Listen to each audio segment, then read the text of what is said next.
Seronok tak bila kita buat bisnes orang datang cari kita? Kak Najah nak share satu rahsia ni, mudah-mudahan jadi manfaat dan korang kena sebarkan ilmu ni dan ramai lagi orang yang sedang nak tambah pendapatan ataupun yang terhad nak keluar tapi nak buat bisnes, dapat tahu ilmu ni. Okey. Sebelum tu manfaatkan kelima-lima button ni, mudah-mudahan jadi jariah, dapat banyak lagi ilmu yang best-best. Okey. So, korang pernah dengar tak tentang Google My Business? Ataupun macam ni, kalau biasa kita pergi tempat jauh-jauh kan, kita tak tahu nak tanya siapa, kita akan tanya siapa tahu? Kita akan tanya Encik G kan. Okey, contoh nak cari makanan sedap kan, kita akan tulis apa?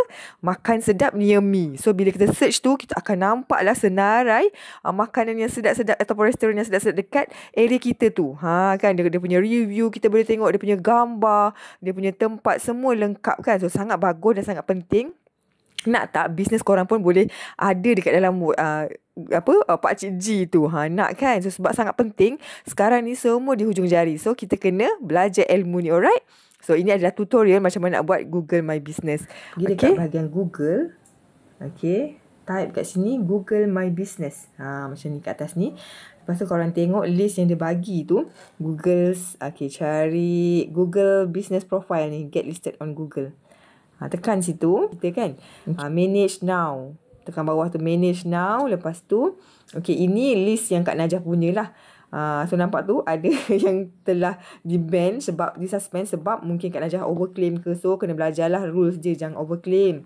Kita berniaga, ikut je rules. Senang orang nak cari kita nanti, So pergi dekat butang tambah tu, bawah sebelah kanan tu, butang tambah add business. Add business. Business name. Fikirlah apa nak letak. Kalau Kak Najah cadangkan, korang boleh letak nama produk, dan nama tempat. Sebab biasanya orang akan cari berdasarkan nama tempat lah kalau kat Google ni. Betul tak? Dia nak urgent kan?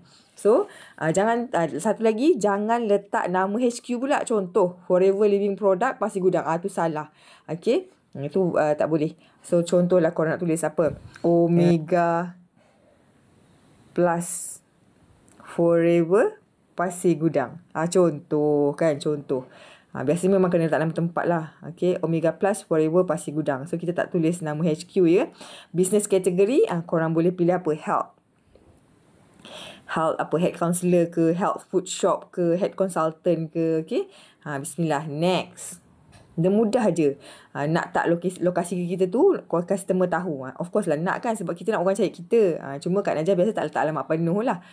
Contoh korang letaklah jalan korang tu. Tulis baik-baik. Bismillahirrahmanirrahim. Isi dengan gembira. Penting ni buat sekali. Dia punya manfaat, dia benefit dia memang sampai bila-bila insyaAllah. Business next. Kedai jahit Pasir Gudang. Adakah ini bisa anda? Oh, tidak. So, next. Ada provide delivery service ke, COD ke? Of course lah, ada kan. Kita kena rajin jumpa juga. Ini adalah satu peluang kalau kita dapat customer nak jumpa kita. At the area you serve. Yang ini best. Korang conquer mana yang korang nak. Contoh, tulis je Pasir Gudang. Dia akan keluar kat situ lah. Apa lagi? Taman apa? Taman Cendana. Kan dekat-dekat dengan Pasir Gudang ni korang tapau semua. Taman Rinting, dekat-dekat situ. So tulislah berapa banyak yang korang suka kan, yang korang boleh servis dekat situ. So next. Mudah je. So tulislah nombor phone anda. Kalau ada website tulis, tak ada website next. Senang je. Benda ni akan dipaparkan nanti dekat Google My Business korang. So nanti dia nak buat verification sama ada phone call ataupun business video. Business video ni korang tunjukkan gambar jalan dekat rumah korang tu, produk yang korang jual. Nampakkan korang ni business owner lah ataupun mengenai business yang korang buat tu. Business video ni dia private lah, so dia tak akan keluar dekat Google. Tu dia punya pengesahan. So next. So nak dapat text ke ataupun call. So kalau contoh text, pilih lah.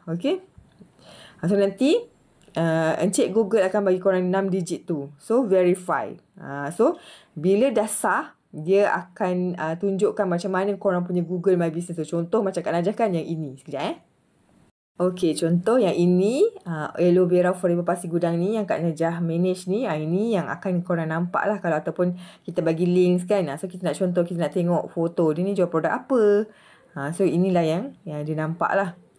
So review review ni biasa orang akan cari betul tak dia punya ni pengedar ni genuine ke, kan. So tengok ni, kan seronok dengar tu, recommended seller, mudah sangat berurusan, terima kasih tahu. Nak repeat lagi, kan semua orang yakin lah. So penting review ni, sebab tu bila ada customer minta tolong dia review sikit kita punya business, insyaAllah. So cepat-cepat buat. Okay, insyaAllah Kak Najah doakan kerjaan korang. Salam kerjaan daripada Kak Najah. Assalamualaikum.